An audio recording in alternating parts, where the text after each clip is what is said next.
Hello, and welcome to Inspire Her Africa, the podcast where we amplify the voices of women breaking barriers, owning their power, and redefining success.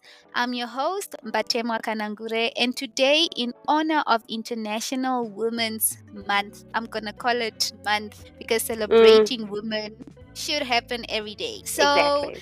yes, in honor of International Women's Month, we are diving into what it means to break career barriers, overcome self doubt, and confidently take up space. Today, I'm joined by a special guest, Eva Ngivelwa. Eva, thank you so much for being here today. I know what it's like to be a busy girl. You hardly have any time for yourself. So I really appreciate that you made time to be on this podcast. Thank you so much.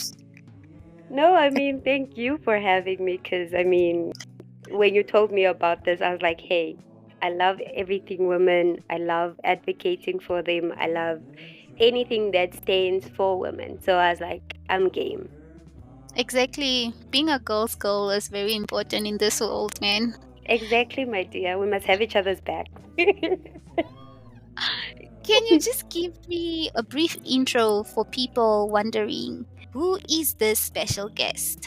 Alrighty. So like the host already said, my name is Eva Ngivelwa. I come from a very small town in the south of Namibia. That's where I grew up, that's where I was raised. And yeah, I studied marketing management. I hold an honors degree in marketing management. And I'm basically just a small town fish trying to make it in this big world of ours. Yeah, just a small town girl with big dreams, big aspirations. Yeah, that's basically Eva in a nutshell. Plus, another thing you should know about Eva is that she's a die-hard Chelsea fan. I watch soccer, I enjoy soccer. And I know Batewa is like, girl, please, not on this podcast. But No. yes. No, it's like girls like you actually break the stereotypes about women, because people always say that a woman can't really be a soccer fan just because You she likes know, the sport. It's People exactly. mainly say no, it's maybe because of her boyfriend or it's Yes, influence. But I'm just like, no, there are women or girls who have been watching soccer ever since they've been young. exactly. So I love Bruh, that girls like you exist, man. thank you. I get questioned all the time once I tell somebody, oh, I actually enjoy soccer. So, as we know, Women's Day is a time to celebrate resilience, achievements, and the incredible contributions of women across all sectors. But even as we mark this progress, many women still face self doubt, imposter syndrome, and barriers to self advocacy in the workplace. I just want to find out from you, Mm-hmm. Eva, when you started your career, was there ever a moment when you didn't feel like you belonged in that company or in that field or whatever it is you were doing? And if you did ever feel like this, how did you overcome this? Um, so for me, I think the doubt for whether I should continue pursuing marketing came when I was in university. Mm, Where when I started, my first year was horrible, second year horrible. I think marketing only clicked for me in like my third year. So the 2 years leading up to that third year, I was just like, am I in the right path? Do I really want to mm, do this? mm, Should I continue? Am I not just wasting my time and my parents' finances? yeah. Should I really continue? And then once it clicked, it was like, oh, okay, cool. This is actually something nice. This is something Mm, interesting. This is something I would want to do for the future. yeah. As for in the workplace, I think since I already experienced the doubt early on, Mm, I think I knew that I wanted to do this. mm, It's just that you are coming into a place where everybody knew what they're doing. You are yes. just a fresh graduate Yes. from university that knows only the things from the books. Yes, theory is all you know. I didn't really feel it, but Mm-hmm. I felt like I didn't belong because it's like all these people are so professional. All these people know what they're doing. Mm. All these people, and you're just like little old you that doesn't know anything, that needs to be guided on anything. So I think that is where I felt like I didn't belong. No, right. And you know what's funny? I think it always starts in university.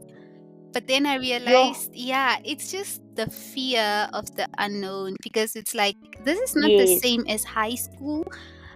The yes, content is so much different. Like, oh my gosh, is this what I wanna mm-hmm, do? But then at the same time, you yes, don't realize that later it will make sense. So yeah, I also had the same experience actually. First year, second semester, I was just like, oh my gosh, mm, what is this? What is mm. this? I was just like, did I not read the prospectus correctly? Yes, Like I also did not understand really what I was doing. And I was just like, you know what, I have to quit. I was actually gonna leave, but then COVID happened. really, Yes, and then COVID happened, and I was just like, oh well, campus is closed down. Things were, shutting down. Lockdown happened, and I was just like, oh well, I guess I'm stuck here. But then it started making mm, sense. Even in second semester, my field started making sense. I think once you start loving yes. something, no, once you start understanding something, you start loving it, and then you're You just start like, loving it. oh my Yes. gosh, it's not that bad. And also, just to add Eh, on what you said, how you felt when you started working, again, it's just mm-hmm. that fear of not knowing. You feel, Yes. yeah, you feel like a little imposter. You're like, oh my gosh, Yes. will I And you're ever? scared of messing up. You are You're so scared of uh, messing up. literally. And then what's funny is once you get a hold or a hang of everything, like your work, knowing the systems in place, you literally forget that you felt like that. So I really Yes. want to applaud you that you recognize that this is not real. This is just a feeling I felt before, and I've seen Yes. things And it get will pass. better, and it will pass. So Yes. yeah, yeah. So that's very dope, hey. Thank you. You know how I see imposter syndrome? Mm-hmm. I see it as a little red cartoon with horns that's whispering in your Okay. ear. Yeah, that's whispering in your ear. Like the little devil on your Yes, like ear, the little devil on your on your shoulder. shoulder.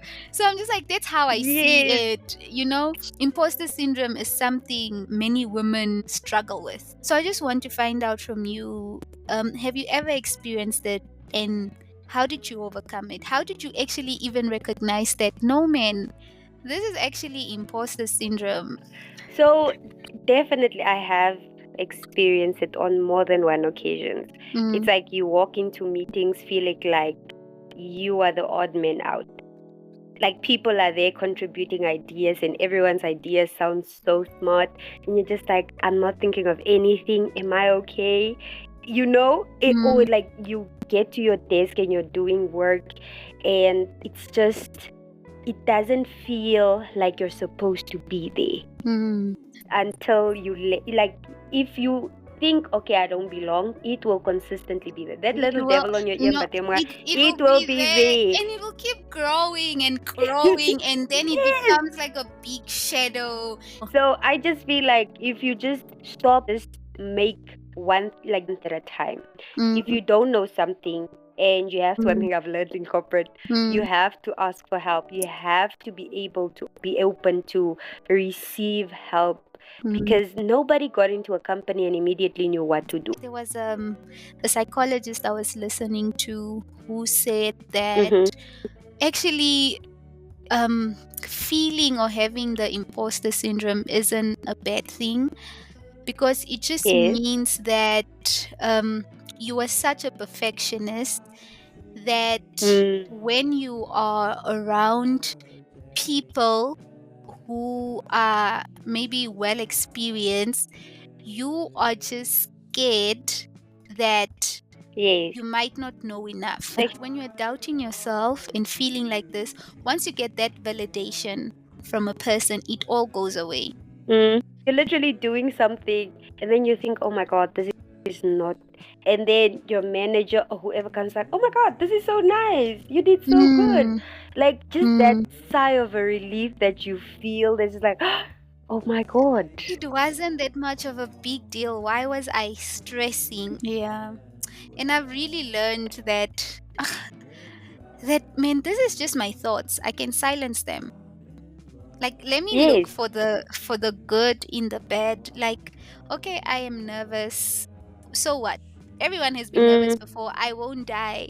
exactly, So I'm just like, exactly. it's not real. You can shut your thoughts down. Like, it's just a little monster on your shoulder lying to you. I think the way that we can like overcome that imposter syndrome Mm, and like just validating yourself is maybe mm, just if through your day, this is how I used to do it.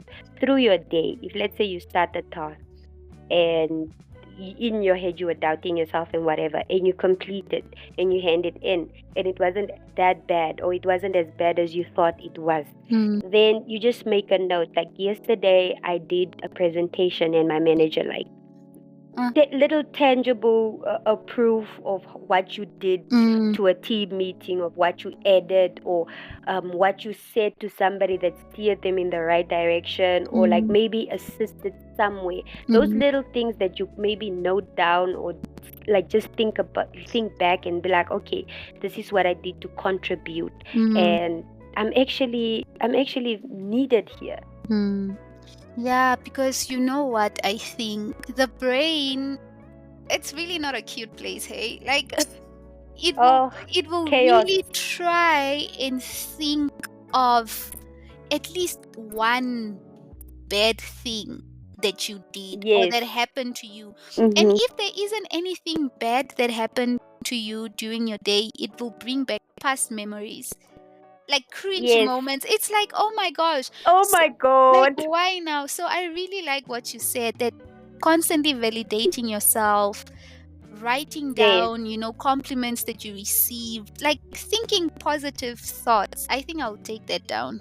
Because, even though someone compliments you and you sort of also don't Mm-hmm. believe in yourself, like you don't validate yourself, Yes. there'll always be that but. Like, okay, Mm. they said I spoke well, but I wish my slides were a But bit colorful. But did I look good you know, today? My I was makeup. I was too You jittery. know, by then you're bearing that little compliment that you got. And before you know it, you even forget. Since we're on the topic of imposter syndrome, I just Mm-hmm. wondered, since, this feeling sort of makes you question yourself and like doubt yourself, and it forces you to see yourself differently. I'm just Mm-hmm. wondering if you've ever had to turn down an opportunity because you felt unqualified or undeserving. I know I have past opportunities that Mm, some sort intimidated me. mm, And like, let me say your manager says, oh, you need to do ABC, yeah. and you're just like, oh my God. And you look at the tasks on hand and you're just thinking, can I do this? Mm, And you're like, no, I'm busy with ABC. Can we maybe prioritize whatever, because you just feel so intimidated by just that, because you mm, feel like, oh my God, am I ready to take this on? yeah. Am I ready to do this? Will I not just crash and burn? Yes, definitely, I have turned down opportunities just because of intimidation. I was just intimidated by them. And yeah, I feel like now where I just remind myself that growth happens like outside of your comfort zone. Mm. Like if Oh, it that's very basically true. happens outside of your comfort zone, because like whenever I feel like self-doubt, I focus on what can I do, what do Yes. I bring to the table. Since Mm. everybody wants to say, oh, what do you bring to the table, I basically just focus on what can I bring to this task, what elements are there that I can complete. Yeah. And then if there's something that I can't do, then I'm big enough to say, hey, my manager, I really don't understand this. Is it possible that we can maybe just sit down and you explain this to me? Yeah. Since your manager is there to manage you, to teach you things, to help you in the workspace. I think also one thing I've also learned is just to do it. It's just to show up. Yes. I'm just Show like, up. Show out. I am nervous right now, but I will speak while I'm nervous. I can't Yes. I can hear my heart in my ear while I have to In your present. ears. I will present with that heartbeat. So I've just learned that, you know what, the world will not come to an end. Sometimes, yes, Yes. it does feel like it. It feels like, it feels like everything is happening everywhere at once when you do something that sort of feels uncomfortable. But then I've also Yes. learned, if something is making me feel uncomfortable, then I have to change it. Then I'm Yes. just like, I can't run away. Like, if a task is making me feel stressed or overwhelmed, there's something I am not doing right that I should be. So should I break down the Yes. task? Should I, So I'm just like, if I feel uncomfortable, then there's something I'm not doing that I should be doing. Speaking on, like, have you ever just a job, a vacancy comes out, and then you're like, oh, okay, let's say marketing officer or whatever, and you read your not qualification, but you read the job description, and you're just like, oh, okay, I can do this, I can do this. Yes. I can't do this. I can't do this. Oh, okay, no, then it's fine. Yes. They're asking 7 things that I don't know how to do, so it's fine, I won't apply. Imagine. And it's just Have you ever felt that? I have a lot. But then I learned that I really don't care. Let me set standards for myself. I don't care. At least it's fine. Let me get the rejection. At least I believed in myself. Okay. Because I had enough for them to see. Yeah, I had that moment where I was just like, no man, let me not waste my time. I don't think they'll take me. It's fine. Yes. And then you find stories like, no, this person just graduated and then they got a job, a permanent job. They didn't even need to do their internship. They just got a permanent job. So it's just like, straight away. Yes. If it can happen to them, why can it not happen to you? Yeah, so I stopped. And a lot of people will be like, oh my God, she's so lucky, or he's so lucky, or they are so lucky. It's not about them being lucky. It's just them shooting their shot with whatever they want to do. People in their careers always speak about the good things that they've achieved, the good things that they've done, the good things they plan to do, but no one really sort of focuses on the mistakes. Yes. So I just want to find out, what's a career mistake that you've made that has now turned into a valuable lesson? Like, it's stuck with you. You always just... Okay. Yeah. Okay, so this happened recently, whereby I was doing a marketing campaign for a client, and everything was going well, communication was good, and I don't know what happened on my end, but I think communication between me and the client were awesome, right? But the communication between me and my team didn't make it wasn't there. It ended up us under-delivering for the client. Oh my God. And then I didn't double check. I didn't double check. So when the deliverables went to the client looks at it, it's like, this is not what I asked for. Where are the rest of my things? And the team is looking at like, ma'am, this is all we've got. And I think there it showed me that, hey, we ended up rectifying it. We ended up fixing it, obviously. But it just shows me that if you're working with people, and you're working with people's money, or you're working just with people's brand in a whole, you need to make sure. You need to triple check if you have to. Like, just make sure, have your ducks in a row, keep them in that row until everything is done. For me, I think it would also be the same thing, sort of double Mm. checking and making sure. Yes. And also, there was one thing you really touched on, and every time you were saying it, I'm just like, I have to instill this really in me. Mm. You were saying it's okay to ask for help. You have to ask for help. Yes. And I don't know. I guess it's maybe traumas that I maybe have to work on. But I just have this little Another devil thing. on the other Yes, side. another devil on the side. Where it's just like I first want to try and fix my mistake before asking for help. But then I've realized that this actually costs me time, and as someone who works with a team, it literally puts everyone else at fault. And actually, just to give a real life example, when I had to record this episode, I actually had planned to speak to someone who then cancelled, so they couldn't because of their schedule. And I was like, okay, cool. But then by then I already had a backup plan. So I was like, okay, fine. If Mrs. B doesn't make it, I can ask another person, Mrs. C. And then Mrs.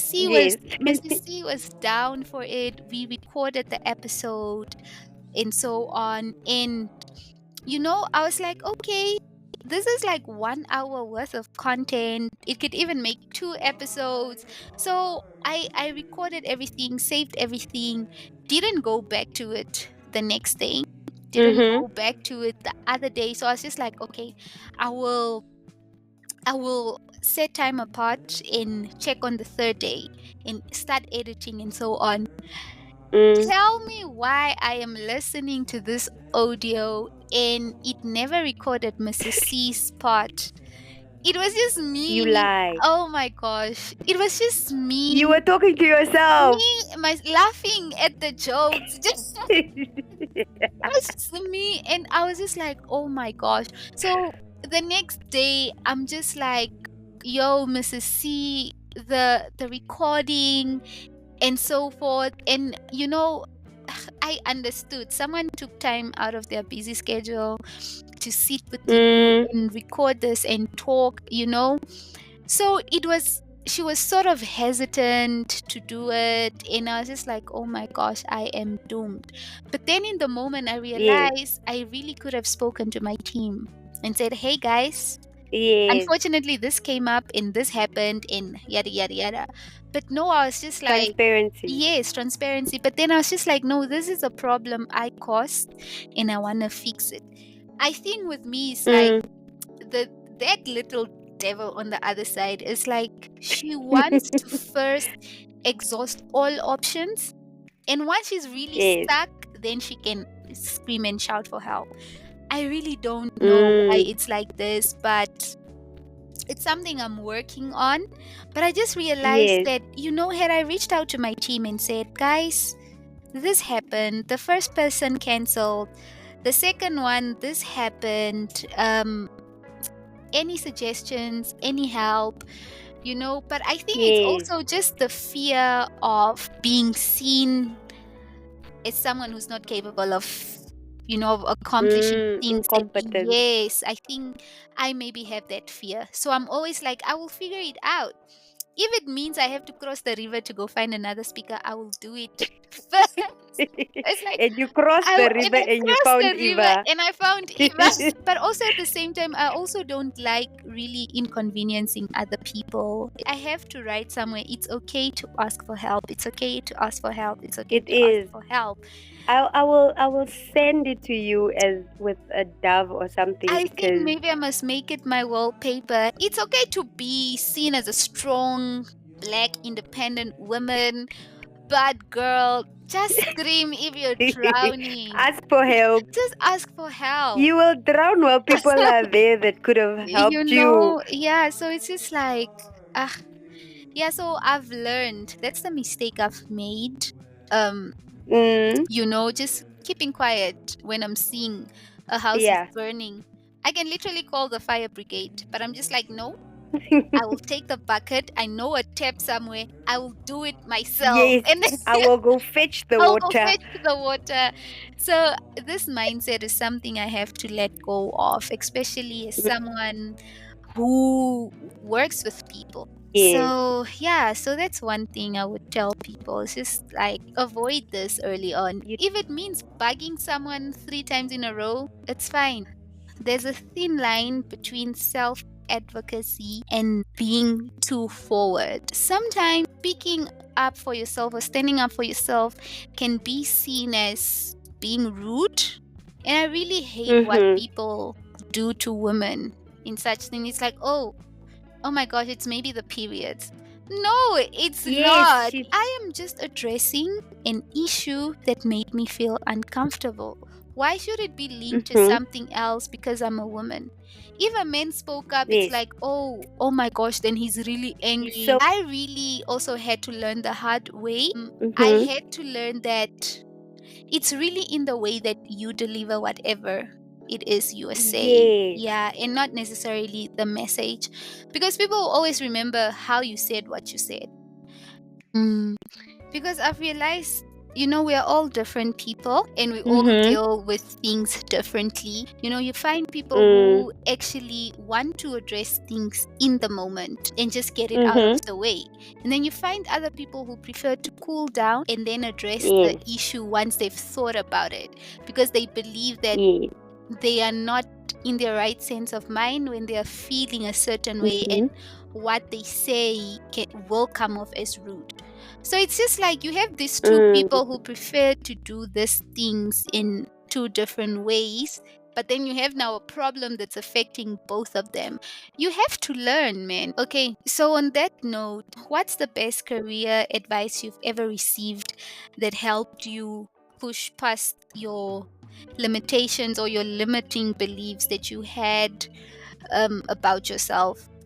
This is a great question, because I think we touched base on it in the previous question, and it's basically just do it scared. Do it anyway. Yes, Just do it scared. Just do it. Just like Nike says, Oh, just do guys, it. like, Because it sounds so simple, but it's something that has stuck with me, whereby I'm just like, I am gonna do this with my heart beating in my ears. yes. I'm going to do this with my hands shaking. Your voice I am breaking.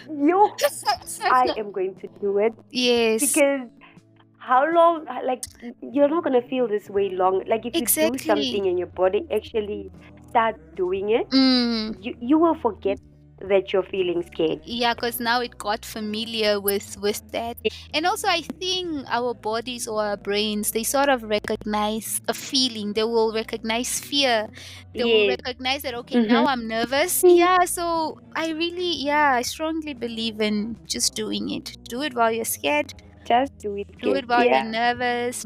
Do it while you're shaking. Even if you have to go into doing something, a presentation or whatever, and you're there talking and you feel like I'm about to just faint, just push through. Persevere.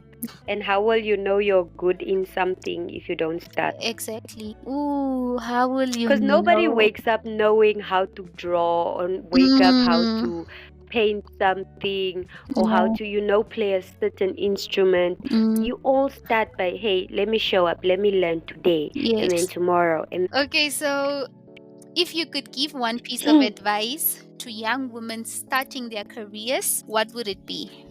I think just trusting yourself. Only you know what's going on in your head. Only you know what you're so only you, so trust in you. Only you know what you're capable of. Only you know what you can and can't do. So if you trust on yourself and receive more of the positive and try to learn what the negatives are and try to make them into positives, then coolio to you. Just learn and trust yourself.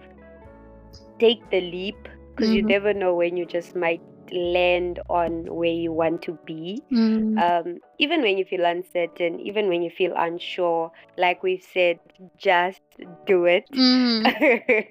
And you know, you might not have answers at first, but the more you seek them, the more you try and you move forward, you get everything you want. But just trust yourself, trust that gut feeling you have. You know who you are, what you can and can't do, what you bring to the table. So just trust yourself. It's hard at first. It's really, really hard. But the more you practice it, the more it flourishes, and you trust yourself little by little. Yeah, thank you so much. That was so lovely. Wow, this has been such an insightful and inspiring conversation. Eva, thank you so much, for sharing your wisdom in, wise words with us today. To all our listeners, remember, you belong in every room, every boardroom, every industry you aspire to be in, and never let self-doubt or, limitations hold you back. And you can silence your thoughts. The same way, the same way you're thinking negatively, I think you can also think positively. And like you said, really, only you know what's going on. You can fake it. You can really fake it, and no one will know that you are nervous or doubting yourself. Exactly. So, yeah, on that note, if you enjoyed this episode, be sure to subscribe, leave a review, and share it with another woman who needs to hear this today. Follow us on social media at Inspire Her Africa at Instagram, Twitter, LinkedIn. So until next time, keep breaking barriers, keep embracing your worth, and keep claiming every seat at the table.